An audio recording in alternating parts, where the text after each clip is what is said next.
Hello, everybody. My name is Spud. I'm Dalton, This is the Dry Turkey Podcast. where there's no escape. Today, we're going to be talking about The Matrix. This is the first time that Dalton has ever seen it. Yeah, So, what'd you think? I liked it. Some of the effects had kind of aged, but that's fine. It was made in the 90s, and back then, it looked fantastic. I thought that the Sentinels still looked decent enough. Yeah, they do. Like there were some shots where it was like, but like it's from the 90s. It's not gonna be like end game level CGI. Yeah, of course. It doesn't have big budget Disney money behind it. Yeah. But you actually pointed out during one of the scenes when a helicopter crashes that the flame and the the explosions had smoke. like particles still in it still. Yeah. And that's definitely something that you would see in something like a PlayStation 2 video game. Oh yeah, it felt very much like a PS2 game with some of the like effects. So I think one of the most notable effects that has bothered me ever since I could remember watching it, because I watched it a lot as a baby and growing up, and maybe that's had an effect on me. Who knows? But I remember watching it as a kid, and when I really started to realize what the movie was about and what was going on, the thing that I noticed the most is the sound effects when they throw a punch. Everyone, Yeah. it's a little grating, but once you get past it, it's not as noticeable. yeah, But it was a little bit silly. yeah, just the What did you think of all the fight scenes? holy crap, were those some really well choreographed fights? Oh yeah, I think Keanu Reeves has at least some black belts in something. He has yeah, to, yeah, like. but he takes those action roles very seriously. Yeah, like John Wick, like training for a long time. Yeah, have you seen the training videos? Whenever he'll be training for gunfights and things like that, I think I have, yeah. it's fantastic. It's very impressive. He's obviously done it for a long time, and he's been in movies for about 30 years now. But still, yeah, It's been 30 years since the 90s. yeah, it Wow. has. It's been 30 years. But what did you think of the story? Like, let's start from the beginning. Okay. So, What did you think of, like, first impressions when you see Trinity hacking the computer and talking to Morpheus? I was thinking, if I didn't know what The Matrix was going to be about, my first thought would have been, oh, this is another hacker movie, isn't it? Hacker Man. Hacker Man. I liked in the beginning how the agents show up, and you don't know, if it's your first time, you don't know anything about the Matrix. In your head, it's like, okay, this is reality, and this woman is doing something, and these three agents show up, and in your mind, you're kind of like, all right, CIA, Threat FBI, national security. yeah, NSA, something like that. Now, eventually, you find out that's not what it is, and in your head, if that's what they're supposed to be, that's really intimidating because Yeah. they have an essence about them, where like the chief of police is like, I've already set up 12 guys, and one of the agents goes, your They're men are already already dead. Yeah, your guys are screwed. I thought that was great. Oh, yeah. I enjoy that they also did a fair amount of showing rather than telling stuff. Like at the beginning, like they weren't like, they didn't have Trinity say, "I've got super jumpy powers." She just like did that like just massive did it. jump. Yeah, like she's already, it is showing without having to tell, and it's establishing that she's already pretty awesome. Yeah. You know, she's already had the experience. She knows what she's doing. Yeah. And it's been something that she's been doing for a long time. Yeah. And it's also really impressive because, you know, you see her take on like 12 police officers, whole SWAT members. Yeah. And whenever an agent comes in, she just runs. Like, nope, Yeah, not having yeah, any it's of like- that. There's a clear like power tier list here. Yeah. And she wants none of it. Yeah. So she runs, and she eventually does get away from the agent, and it just cuts immediately to Thomas Anderson, or Yeah. Neo. I still call him Anderson because Agent Smith, man, eventually he starts coming in later movies, and every time he sees Neo, it's just Mr. Anderson. Every time, it's just chills. I love it. Nice. But, Hugo Weaving did a great job. He was fantastic. I think Hugo Weaving deserves more attention than he gets. Yeah, I don't see him in a whole lot of movies. He was Red Skull in. Oh, was he? Yeah, he was Red Skull did I in not Captain notice? America, and then he was in some like giant machine movie lately. It was Pacific Rim. no, it wasn't Pacific Rim. It was something. was General moving Rim. cities, like London was like a really big one. It was moving across the world. I don't know. It bombed. It wasn't very good. Yeah, that sounds like a movie that bombed. Yeah, but he was in that. But I liked Agent Smith, but we're a little off topic with that. What did you think of Neo or Thomas Anderson at this point, just kind of passed out at the computer with floppy disks all over him? Yeah. Well, first of all, the shot with all the floppy, this is like, oh god, this is the 90s. Yeah, the big box screen computer. Yeah. like that. I'm pretty sure there are some people looking at it and going, what's that thing? Yeah, what's that, like... Why does it have a box on the back? What are they keeping in there? Oh, is that one of those like, computers where you put the tower in the monitor? Yeah. And, seeing the internet, because he scrolls through the internet in a couple of scenes as well, and it looks so different. Like, Yeah. I could not tell you what he was using to explore the internet. Nowadays, it's just Chrome or Firefox or Edge if you're feeling like you hate your parents. If you really hate yourself, Internet Explorer is an option.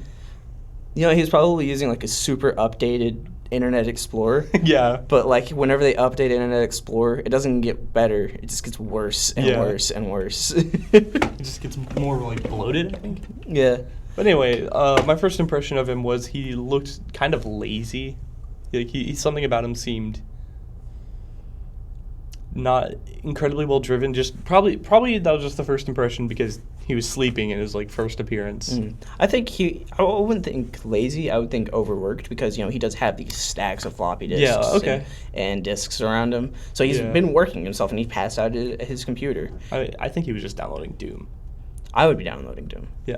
But I think one of the funniest parts for me in that scene is whenever the guys knock on the door that they're going to go to the party and they're going to be buying some discs from him, and it never tells you what's on the disc. Yeah. You never find out what's on the disc, and I'm just like, what is so important that this guy was willing to pay like $7,000 or something like that? It was Ultimate Doom, obviously. Yeah, the best Doom game ever. Yeah. But anyway, before he leaves, when he's woken up, he's told that he needs to follow the White Rabbit and find the Matrix and things like that. And eventually he sees the tattoo on the lady. It's a white rabbit. So he follows the White Rabbit to the club when they're playing Rob Zombie at the club. Yeah, they're playing. That's painful. I love Rob Zombie, but Dragula? Really? And then he meets Trinity, which was cool. Their little interaction, I think, was mysterious. Yeah. What'd you think? I thought... Well, first of all, I was still a little confused about how she was like looking for a phone, I think, in her first scene. And then like just ended up here. But was that what was going on in her first scene? In the first scene, no, she was hacking into something. I meant like when she was running. Did that come up? Oh, she was looking for the phone because you have to use the phone to disconnect from the Matrix. Yeah, at the time I was like, why? The phone? Okay. Oh, yeah, you're looking at the phone, then you get hit by the truck, and then now you're here? It doesn't make a lot of sense. Yeah. Maybe a little bit of a time jump thing, but it makes sense later. Yeah. She got out in time before she got hit. Yeah. But I thought Matrix spoilers, by the way. Yeah, lots of spoilers here.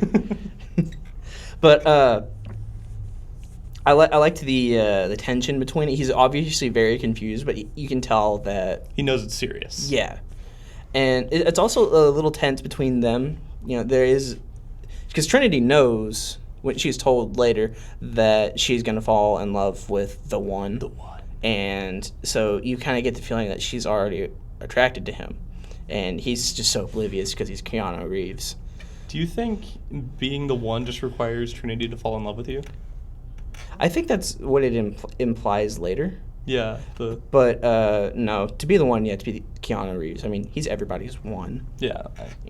Even in John Wick. Yeah, he's John Wick. Yeah. You gotta love Keanu Reeves. Yeah. He's also Ted Theodore. Oh, yeah, Ted Theodore Logan. Yeah, Esquire. Anyway, I also like moving on. After that scene, he wakes up and sees it to kind of a dream, kind of the next day kind of thing, and he goes to work and he's late, and the guy just yelling at him. Yeah. Like, imagine yelling at Jesus. Like, I wonder how awkward it was to film that. Like, how prolific was Keanu at the time? At the time, I mean, he'd been in a lot of movies. Okay, so it was like this like rising. Yeah, I mean, The Matrix definitely was catapulted him. Yeah, but I mean, Point Blank was pretty good. Yeah.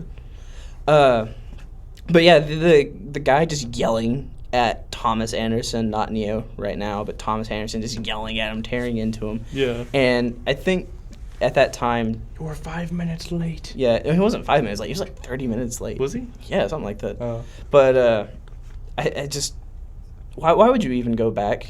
Yeah. If you're making $7,000 giving guys CDs of something, yeah, like why go back? Yeah. At that point, you're already involved in enough crime. Yeah, I mean, selling bootleg id games is kind of... Yeah, but that does lead up to one of my favorite scenes in all of the Matrix. Whenever he's trying to escape from the agents in the cubicle, he gets the package, Yeah. and it's a phone, and it's Morpheus. It's the person he's been looking for, trying because he knows that Lawrence Fishburne. Lawrence Fishburne. But yeah, Morpheus Universe. is the guy who knows about the Matrix, and Neo Yeah. wants to find out what the Matrix is. And so whenever he gets a phone, he answers it as Morpheus. I mean, that's like meeting your role model. Yeah. That's like going up. All of a sudden, you're getting a phone call from your favorite movie star. Yeah. Do you know what Morpheus's name is, by the way? You never learned Morpheus' name, no? Oh, no, I mean the name Morpheus. You know what that is? Yeah, he's the Greek god of dreams. Yeah. Yeah, which makes sense. Yeah. He kind of has that same presence as Yeah. Morpheus in Greek mythology, but it does lead to one of my favorite scenes. He gets a phone call. It's Morpheus, and he says they're coming for you. And immediately he kind of knows that Something's going on. something's going on. He doesn't know necessarily what the agents are or Yeah. how dangerous they are. But whenever you see three big guys in In, like, nice suits, suits. all dressed the same, like I'd be intimidated. If three guys in clown costumes were coming at me, I'd probably bolt. I mean, if three guys in anything were coming after me, honestly, I'm yeah. a bit of a coward. We actually noticed something during that phone call when he looks over his cubicle and he sees the three agents. And he goes, "Oh no!" And Morpheus goes, "Yes, Yes. way too long." That was, God. We said that for like the next 2 or 3 days, didn't we? Just Yeah. Every time, yes. I think every scene with Morpheus, we dropped one of those. hmm and before we go on, I liked the theme of learning to believe and trust in yourself, because this scene shows that he doesn't have a lot of confidence, really. He's very scared, and he wants to Yeah. get away. He wants to run away from what's going to happen, what is inevitable, Yeah, and he's given the two paths. He can go with the agents or he can escape. Yeah. And eventually, whenever he does, he has to do something dangerous. Yeah. He probably would have been fine if he would have done it, but he was too scared. Yeah. And eventually he just turns himself into the agents. And then you get an incredible scene between Keanu Reeves and Hugo Weaving. oh, with the friggin' shrimp. With the shrimp. Yeah. But, their very first interaction. And, right off the bat, you're able to tell that these two guys, Or not. They clash. yeah, they are exact opposites. Hugo Weaving, Agent Smith. I give you my middle finger instead. Yeah. Just flipping him off was great. It's like Secret Servicemen. Yeah. They just flip him off. Well, yeah, because, in Thomas Anderson's head, he's in the real world, and he thinks that this is just some kind of government agency. Yeah. And he has rights. He doesn't know what's actually going on. I know, I'm entitled to my phone call. Yeah, and how can you have a phone call if you don't speak? Yeah. And they just morph his mouth up and close it, and they play it off as a bad dream, but it's still scary. If I woke up from a dream where my mouth had like just covered over with flesh, I'd be freaking out. I don't think I'd want to go to sleep for the next couple of days. Yeah, I think I would. I think I'd be pretty paranoid. Yeah, and not only that, but they put that bug in him. You Yeah. call it a shrimp. They just pull out that little thing and they shove it down his navel. Ugh. That was a little unsettling to watch. Yeah, I think my reaction of was pretty warranted. But another thing that I wish I hadn't noticed, it's in high definition now because it's on Netflix, and the resolution has been upscaled a little bit. But the camera shot, it's so close to Keanu Reeves' stomach that you see like every stomach hair, and I was like, can we not look at this? Yeah. Is this really necessary? Yeah. So anyway, yeah, he does wake up and think it's a bad dream. Did you think it was a dream, or did you think it was reality? I mean, I knew it was probably like reality. Yeah, but you have also played a lot of things and seen a lot of things that take inspiration from The Matrix, and I think that Saints Row 4. Saints Row 4, it's just the Matrix video game Yeah. with Transformers references and aliens and Saints Row wackiness. But he wakes up from the dream, and what happened next? He was walking somewhere, I think, and then like Trinity picked him up or something, Yeah, and then they yoinked the shrimp out of him. yeah, and I thought it was funny when the moment he got in the car, Switch, one of the other red pills, just turns around, puts a gun right in his face. Yeah. I'm like, hello to you too. I'm Tom. It's nice to meet you. Is this an interview? Yeah, the guy's had a wild ride. The past 3 days, is just he's been woken up at his computer, given $7,000, then yelled at by his boss, had a weird dream with flesh and shrimp. Yeah. And so I was putting a gun in his face. I don't know about you. I think I'd be pretty upset. Yeah, I would be. I want to go have a nap. Can I take a nap? And that was a weird scene as well when they put the device onto him. Yeah, the thing that pulls the tracking device out, because it was supposed to be like it's all bits of code. Yeah. And if they would have pulled him out while he still had that in him, they would have been able to track him down. Yeah. Outside of the Matrix, and it's good that they did pull that out, but it was still a really weird scene to watch, especially now with the special effects. Yeah, you pointed out. And then like the tube has like it looked like tomato sauce in it. Yeah, like raspberry jam and tomato sauce mixed together.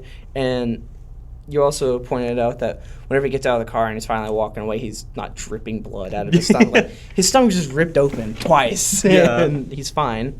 And he's just walking around normally. I'd be walking around a little shakily. I'd probably be going. Ah. Yeah.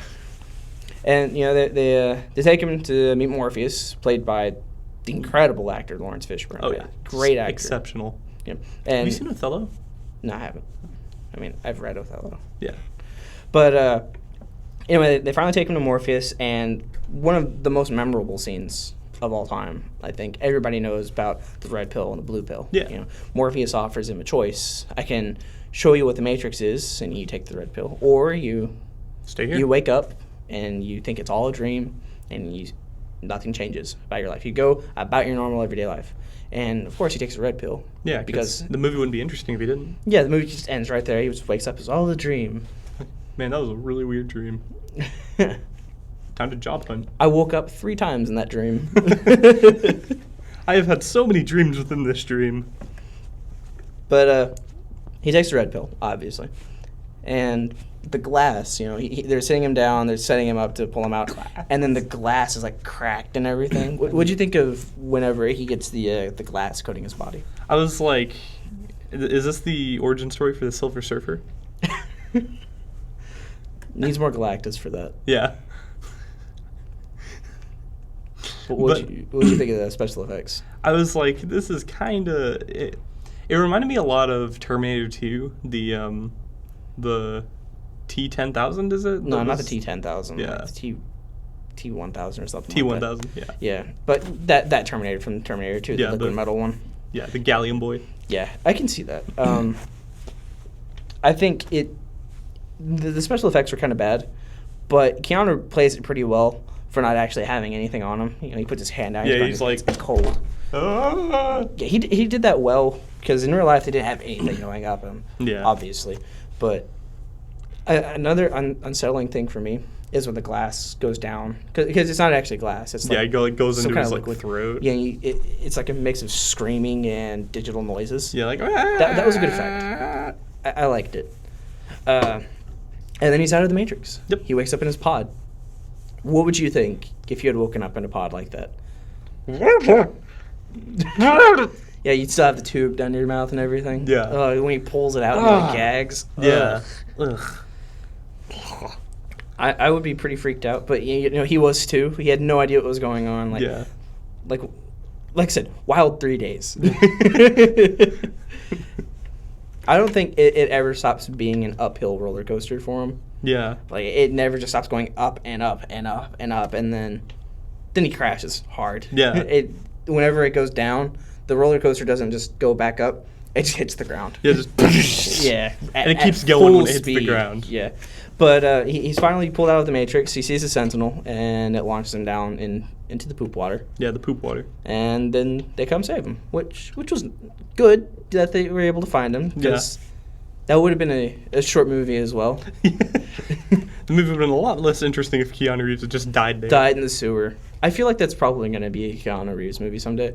Or That's how just- John Wick 5 is going to end. He just dies in a sewer, surrounded by puppies. Yeah. The puppies eat him. And then Morpheus says, welcome to the real world. And they have to rebuild his muscles. And, there's a lot of Chinese and Japanese influence. Yeah, on a this lot movie. of like Eastern Asian influence with some of the stuff they did. Yeah, and it's especially noticeable whenever they put him on the table and they put acupuncture needles. Yeah, all the acupuncture. Yeah, and they're having to rebuild his muscles and stuff like that. I thought that was pretty cool. Yeah. I also thought that would be some pretty handy technology to have, because he's supposed to be like shriveled up and no muscle at all because they've all atrophied. But whenever he wakes up, he's Keanu Reeves. He's all buff again. Yeah. Like, that's probably really handy. That's probably how that Dozer character got so buff. He just kept putting the needles in. He just has track marks all over his arms because he goes to bed like that. But then he starts his training, and it was cool. I think that was one of the better fight scenes. They download a lot of martial arts into his head. Dude, can you imagine if you could just become an expert on something just from, like that? Yeah. 10 seconds. Yeah, just plug him in and you're immediately good at something. We wouldn't have college anymore. Yeah. We wouldn't have to have. I feel like college would be more expensive. Yeah, you'd be going for the experience at that point. Yeah. The partying and the crying at home. Yeah. When So you're much failing. crying at home. Yeah, the headaches from studying. But yeah. Anyway, he learns all these martial arts and he goes to fight Morpheus. And I know karate. Show me. No, it's kung fu. Kung fu, that's what it Yeah, is? I know kung fu. Yeah. It's okay. You've only seen it once. You haven't seen it 1,000 times like I have.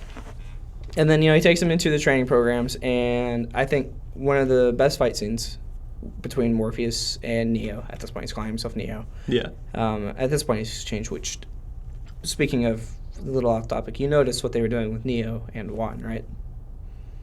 Yeah. It's the just name Juan thing. rearranged Yeah. into Neo, which it's interesting, but at the same time, it's a little too on the nose. Yeah, it's Yeah. So the whole point of the fight scene with Morpheus and Neo is that Morpheus is trying to show Neo that the rules of the Matrix can be bent. they can be broken, and that everything in the Matrix, except for them, has to follow these set rules and these guidelines. And it's because Neo is the one that he will be better than everybody else at breaking and bending these rules. Yeah. And great line, in my opinion. So you're saying I'll be able to dodge bullets? I'm saying you won't have to. Yeah. Okay. Then later when he doesn't have to dodge the Yeah, bullets. he doesn't have to dodge the bullets. Good, and that's a great scene as well, but we'll get to that Yeah. around the end. But then he takes him to the jump program, and he's trying to really emphasize in his head, if you believe you can do it, you can do it. Yeah. And Morpheus just runs and jumps across 2 buildings, 2 skyscrapers in New York Yeah. City. No, Yeah. with no problem at all. Like some old Superman crap right there. yeah, Just- even the ground breaks underneath him and everything. yeah. Like Superman making a really hard landing. But did you think Neo was gonna make it?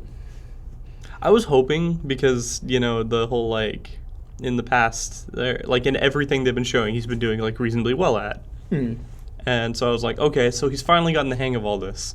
And then he makes it, he jumps and Yeah, he fails.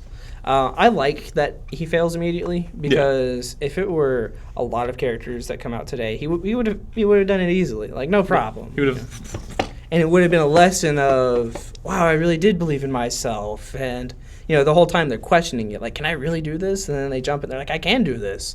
Is But the Matrix just Peter Pan? it's better Star Wars. Anyway, I like that he failed. Yeah. I also like a hero that does fail. Yeah. He's the one, but he's still human. Yeah. At this point, he's still Thomas Anderson. Like Yeah. I said, he hasn't really fully brought into the whole Matrix thing. Yeah. And the part the thing that makes me really happy about him is that he does fail. He's still human. We can still sympathize and understand his character. He's not like the whole hero trope of I excel at everything. At everything. Amazing. Just everything I do. Yeah. So, they also take him into the other program that Mouse made, that little 14-year-old kid. Yeah, I bet he hasn't played Doom. He has not played Doom, the poor kid. Yeah. Yeah, all he gets are old If you haven't played Doom yet, stop this podcast right now. Go get Doom, play it, then come back. Don't play Doom, kids. Wait until you're old enough. Or convince your parents that you are old enough. Or play the weird serial tie-in version that didn't have blood but was literally just Doom. Oh yeah, I remember that. Anyway, moving on. Mouse had created a program to show or to train everybody that anybody in the Matrix can become an agent, and that's one of the big things that Morpheus is trying to point out. That once you're in the Matrix, while you are in the Matrix, everybody can become an agent if they haven't been red pilled, if they haven't left and freed themselves. Everybody is part of the Matrix. They are the Matrix, and they're all dangerous. And some of them are so convinced that the Matrix is real that they're willing to defend it and fight for it. You know, that's why you have like the police officers and the soldiers and everything like that, because they're so convinced that the reality is the way it is. And they're walking down the street. Morpheus is talking to him, and he says, or he doesn't say, but he notices the woman in red, a really beautiful blonde woman, just walking down wearing a nice red dress, and Neo gets distracted. Yeah, she's like checking him out. Yeah, she's eyeballing him. He's eyeballing her. And eventually Morpheus gets his attention. And he says, were you listening? Or were you looking at the woman in the red dress? He's like, no, I wasn't doing it. Look again. It turns around. It's an agent. Yeah. Did you think they were in the Matrix and that Morpheus... I was like, oh, crap. Yeah, you believed it about as much as Neo did. And I think that's what they were going for. And I think they pulled that off pretty well. Yeah. One of the better scenes, because it does explain pretty well. But I want to know how they shot that. Like, did they just have like 1,000 cameras around, just got good shots of New York at the right time? Probably. Or they just had like 100 people just walking and said, all right, stop walking. And they all just stay in one place for like 10, 15 minutes trying to hold it for continuity. That'd be really hard. That'd be tough. Yeah. But, you know, the Wachowskis are great directors. Oh, yeah, absolutely. After that, I think all of his training is actually done, and he goes into the real world. But before that, he has a little interaction with Cypher. Yeah. Ralph Cifaretti in The Sopranos. Yeah, Ralph Cifaretti. Yeah. And we see this, but nobody else sees that Cypher is actually working with the agents. Yeah. And he's trying to sell out Morpheus so that they can get the codes to the access gates in Zion, which is the last... Sanctuary? The last human city or something? Yeah. I think that might be the tower from Destiny's description, but you know. Yeah, fair enough. But yeah, he's trying to sell out Morpheus so that they can get the access codes to Zion, and in return, he's going to be plugged back into the Matrix. He doesn't like reality. He doesn't like how the world has been destroyed and they have to live on this dirty ship. He just wants to be plugged back in. He just wants to he just wants a steak. He just wants a steak and he wants to be somebody famous. Yeah. Like an actor. Yeah. Because all actors are important and famous and we should respect their opinions. Absolutely. Absolutely. Absolutely. Absolutely. Anyway, they go back into the Matrix. They're going to go meet the Oracle. The Oracle who made the prophecy about the One. Yeah. And they're going to go find out if Neo really is the One. Were you expecting the kid to be like a puzzle, like to see if he was worth the Oracle's time? The kid with the spoon? Yeah, the kid with the spoon. No, I don't think so. For me, I think the kid was a lesson for Neo. Yeah. That he needed to learn. It just happened by chance, and it was a good lesson for him because the kid does tell him, "There's no spoon. There is no spoon. Don't try to bend the spoon. That's impossible." Yeah. And whenever he does accept, you can tell he's starting to believe that it's possible and that he can bend the rules. When he grabs a spoon, he's bending it easily. Yeah. Great scene. One of my favorites. One of my favorite quotes from that movie. There is no spoon. Yeah. They meet the Oracle, who has a spoon. Who has a spoon. And I always giggle at it. Whenever he walks in, he's like, "Are you the Oracle?" "Yeah. Don't worry about that vase, by the way." "What vase?" He knocks the vase over. And then they have a little conversation about it. And it always blows my mind. It's like, is she messing with us? Yeah. But she says, he asks her, "Did you know I was going to break that?" "Maybe. But what's really going to kick you later is if I hadn't said anything, would you still have broken it?" Yeah. You don't know. That's just something that's going to drive you crazy forever. I've actually been thinking about it, like, on and off since we saw that scene. Like, are things, like, preset, or does our knowledge of things cause them to happen? Yeah. That's, like, the whole question of the movie, though. Yeah. The whole fate question and things like that.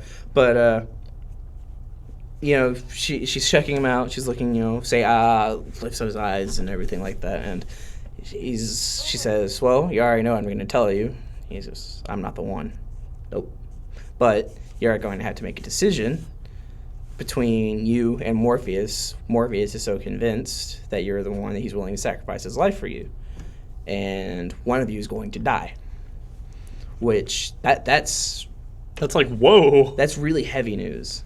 If I had just been told that the guy who had basically freed me and believed so much in me that he's willing to die for me and he's wrong, like, that'd make me feel really bad. Yeah, I'd feel really guilty if I could potentially be responsible for the death of Lawrence Fishburne. Yeah. And also, imagine if he wasn't the one. You know, we find out later he is the one. Yeah. But if he wasn't the one, then, and Morpheus died, well, congratulations. You just killed one of the most important human beings on the planet. Yeah. And you couldn't risk yourself. That would weigh very heavily on me. So, do you think Mouse was the next in line? Like, Mouse was the one. He's two. Oh yeah, he's Mouse the is two. poor two. He died too soon. But it around this time, Cypher finally sells him out, and the agents track down where they are setting up for now, keeping their base and protecting their exit from the Matrix. And they rewrite the Matrix as they're coming back. They see the deja vu with the two kitty cats. Yeah. And Mouse is killed. Yeah, Mouse gets like murdered Uh, because he doesn't realize dual wielding isn't worth it. Yeah, the poor guy too. He was just sitting in the chair. He's like a 15-year-old kid. Yeah. Just chilling, looking at, model magazines, and Yeah. then all of a sudden he's getting shot to death. But Did you notice that the woman in the red dress was in there? yeah, it I thought that was cool. Yeah, so he obviously got inspiration from that magazine, Yeah. which was cool. Yeah, but poor Mouse, he went too soon. Yeah.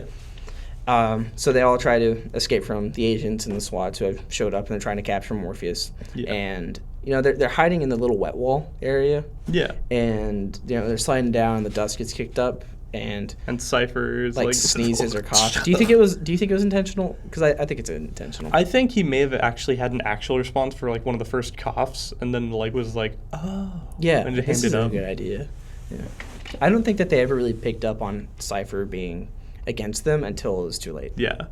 But the moment that he sneezes, the police officers realize where he's at, and the agent comes, and Which is a weird scene, just popping a hand out of his. yeah, like you can see the transformation from a human to an agent, and like it's unsettling to watch. And I think the bad CGI adds to it. Yeah. I actually thought the bad CGI was really good here. Yeah, and I think it definitely added. But it's at this moment where Neo has to make a decision. It's like, do I escape and let Morpheus die? Because whenever the agent attacks, Morpheus just jumps out of the wall and starts attacking the agent. Yeah. And at this point, Morpheus has said everybody who fights an agent dies. Yeah. And everybody is so firm in their belief that Neo is the one that they don't let him make that choice. Yeah. And so Morpheus is captured by the agents after a very gruesome fight scene. Yeah, that was It throwing him, it bashed his head into a toilet. broke the toilet with his face. Yeah. That I don't imagine that felt pretty. Yeah. Which, by the way, that fight scene, it's hard to watch because that agent, Hugo Weaving, Agent Smith, is pounding into Morpheus and just taking all of his hits. I really liked that every blow thrown by an agent looked like it had actual like weight behind it. Oh yeah, they're very strong. Yeah. They're strong. They can punch through concrete walls. They're fast, and all that the humans have is their knowledge. Yeah. They can try to bend the rules and break them, but at the end of the day, the agents kind of make the rules. Yeah. And so all the humans have are their abilities to kind of twist them and in the martial arts. Yeah. And to run, because agents can even dodge bullets. Yeah. You say something? I was thinking about the scene where she's like, dodge this, and Oh yeah. When I I was like, yeah, dodge the bullets. Yeah, so they're all trying to run away from the officers and the agents and everything like that. And Cypher gets separated, of course, because he doesn't want to be with them. He wants to keep sabotaging the operation as much as he can. And I thought it was kind of interesting. He gets away pretty easily. And then he tries calling the operator again, and he's just like, there was an accident over there, and the car is like in the background just blowing up. I was like, did he just do that for fun? I'm pretty sure the officers just knew he could get away, and then he's like, a car blew up. Yeah, do you think somebody like radioed them in ahead of time, like, hey, a bald dude with a mustache is gonna come through, let him do whatever he wants. Yeah, just don't try to stop him. Let him blow up a car or two if he needs to. Let off some steam. Yeah. So eventually, he's actually able to get out before everybody else. Yeah. And then he betrays them, and he starts unplugging people from the Matrix whenever they aren't ready to leave, and it just kind of kills their brain. What's the thing that he was like shooting? It was like some kind of plasma cannon or something like Yeah. that. Some future gun that they made in the future. Wow. Yeah. Future guns are from the future? Yeah. Wild. But it might not have been plasma, it might have just been electricity, because there's a scene, I don't know if it was in the first one, but maybe the second or third, where they actually shoot one of the Sentinels with it. And It like, wasn't in... yeah, it just disables them, like, immediately. Oh, probably like an EMP gun. Yeah, something like that. So, anyway, Cypher starts pulling people out, and they die immediately. But thankfully, just in time, one of the guys that he shot on the bridge, or on the ship, Yeah, tank. yeah, tank their operator, he comes back and stops Cypher just in time Oh, yeah. before Trinity, Morpheus, and Neo are all killed. Yeah. Which, by the way, I hated that they just killed APOC and Switch right off the bat. Yeah, Just from the beginning. I thought APOC was cool. Like, from his first appearance, I'm like, this guy, he's I like cool. this guy, yeah. And Switch was an interesting idea. I liked Yeah. both of them, but I would have loved to have more of them. Yeah. And then they're just killed and never even referenced again later on. Yeah, Like, they're not like, this is for Switch. yeah, like there's no like funeral or anything for Switch and APOC or Dozer. They're just they died. Did they just leave their bodies where they were? Probably. Oh, no, they had body bags for them. Oh, they did. They yeah. just showed, like, the bodies laying down. Yeah, they did. Okay. But still, it's we could have had more Switch and APOC. I thought they were interesting as well. Yeah. But thank God they had the disposable characters there to get rid of. Yeah, thank God the red shirts were here. Yeah. So at this point, Morpheus is captured by the agents, and they're breaking into his mind, essentially trying to get the codes, and they have to really make the decision. And this is where the real decision is do we kill Morpheus right here so we can save all of humanity, save Zion, or Do we save him? does Neo go risk his life and possibly die trying to save him? Yeah. And that's where the real question was. Yeah. That's where the real decision was made. Not back earlier in the wet wall. He made the decision. He has to make the decision there. Yeah. And so he does make the decision. He's not going to let Morpheus die because he still doesn't think he's the one. Yeah. And it's like I said earlier, if he wasn't the one and he let Morpheus die, that would be bad for him. I mean, that'd probably drive him insane. Yeah.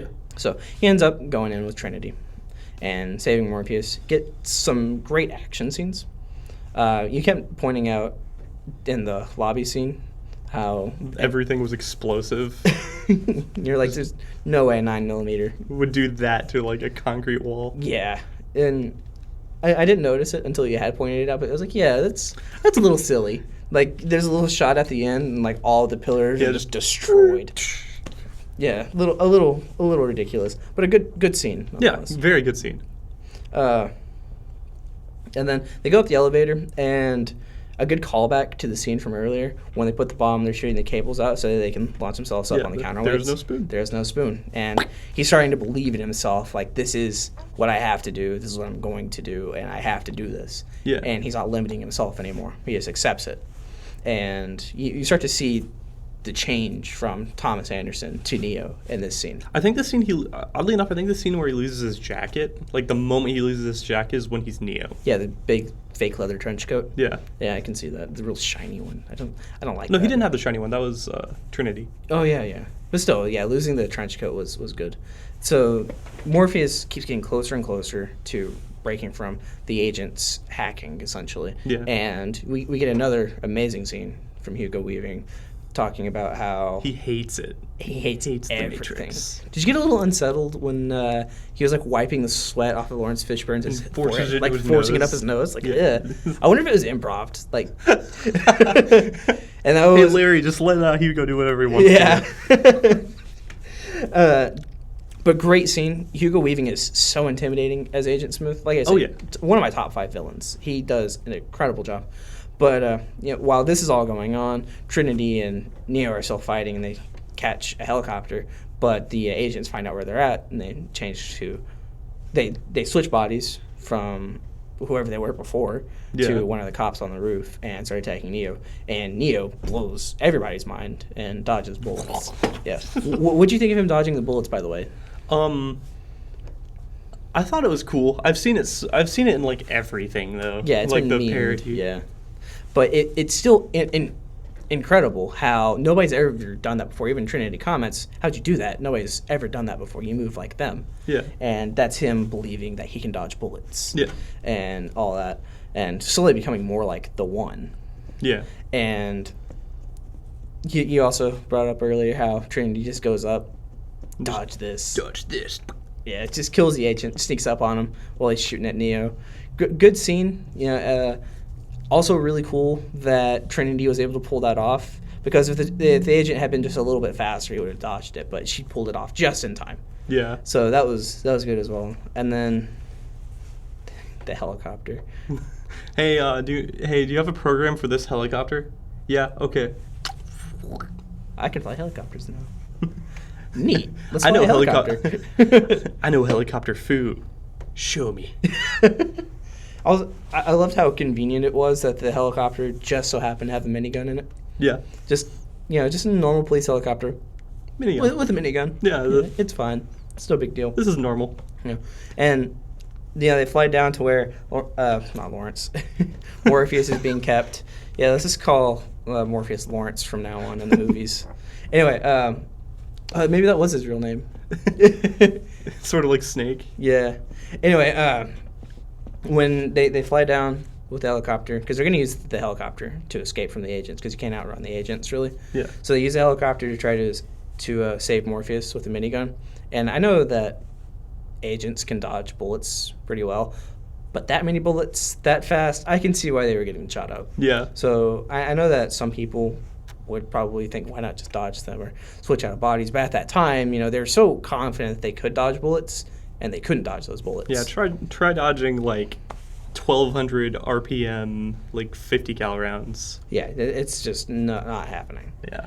And so Morpheus eventually escapes. He breaks himself out of the chair that they're keeping him in, which was awesome. Yeah, just his face looked a little funny when he was doing it, but Yeah, it's just pure adrenaline Yeah. for Morpheus. Like, Morpheus has finally snapped back to kind of reality. Snap back to fake reality. Yeah, fake reality, and I'm just like, oh yeah, I can cut myself out of this, and escapes. And then they go and start.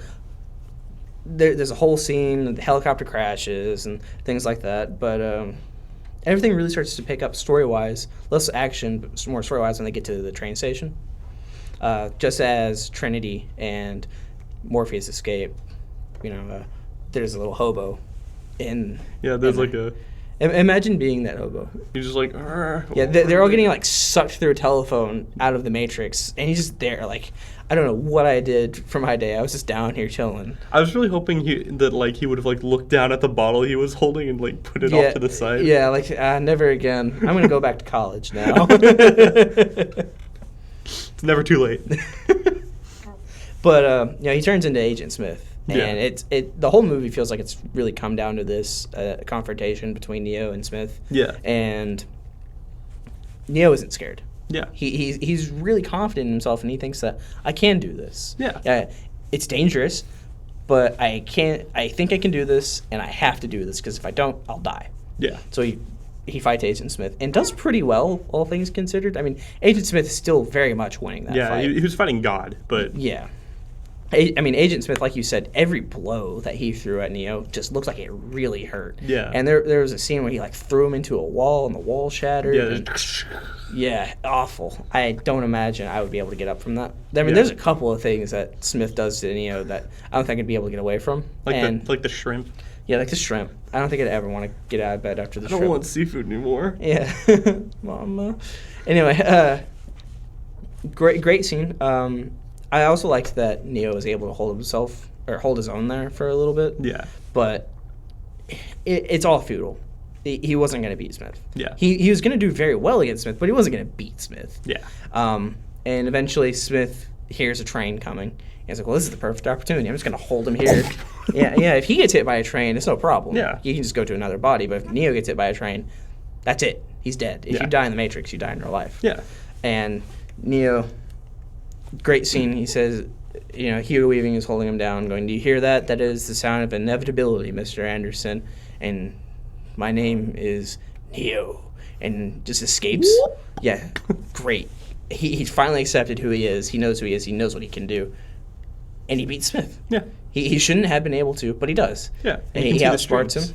and then and immediately after he gets out of the way of the train, and Smith is hit by the train. He's running. He's trying to get out of the subway, and then not even like half a minute later, Smith is walking out of the train, and it's like you just can't get rid of him.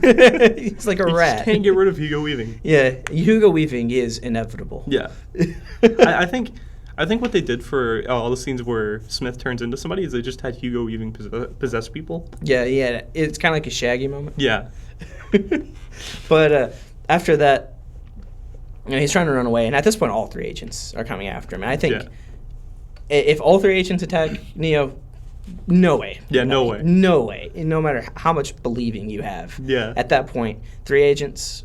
Smith is hard enough, but even the lesser agents, I don't think it. No nickname will protect you from 3 overpowered guys. No nickname. Yeah. So he's trying to escape, and he's a good little montage of scenes where he's running away and people keep changing into agents over and over again. I like how he steals a guy's phone trying to contact a Tank. He's like, that guy took my phone. That guy, and he turns into an agent. Yeah. He starts shooting at him. Calm down. It's a phone. Another great part. You remember whenever he's running through the hotel and the lady has a knife? Yeah. What'd you think of that? I think it was cool that there was also a glitch in the Matrix there because she was in the other room too. Really? Yeah. You see her when he's running in, and then you see her in the kitchen with the knife, and she's like, yeah. Okay, that's cool. Yeah. Yeah, and then she turns into the agent and just throws a knife at him. And that was close. Yeah. Almost got him there. Oh, yeah.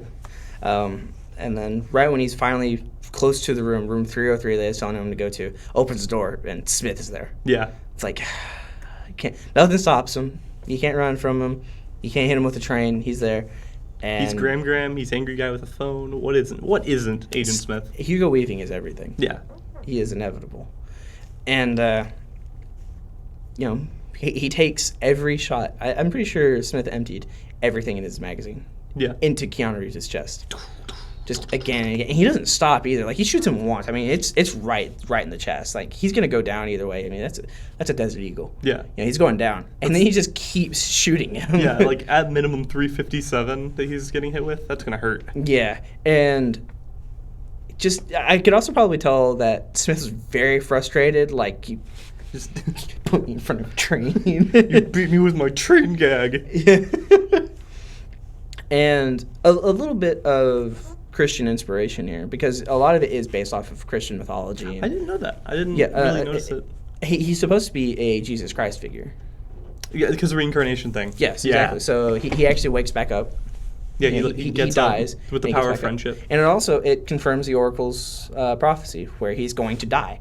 Yeah. If he tries to save Morpheus. And he died. And he dies. And Morpheus But this is his rebirth. This is him fully becoming the one. At first, whenever he says, I am Neo, he's embracing it. He is accepting who he is. At this point, he is the one. Thomas Anderson has died. At that exact moment, his driver's license changed. Yeah. It went from vertical to horizontal. Yep.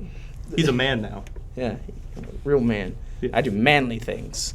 He chops wood sometimes. I chop wood. I farm. You can drive a tractor.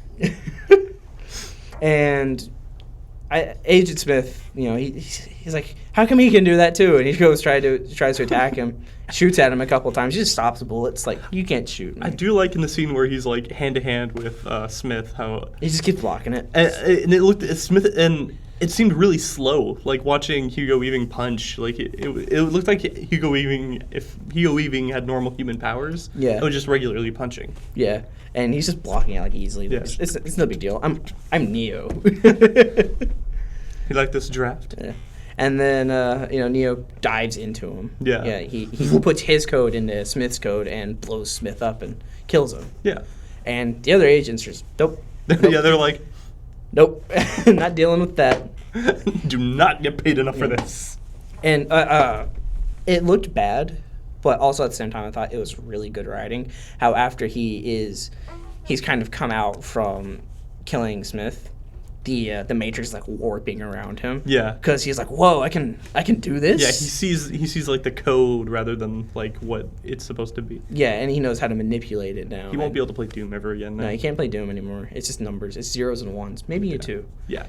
But the agents run away, and he leaves the Matrix, and the movie ends right there. And I love it.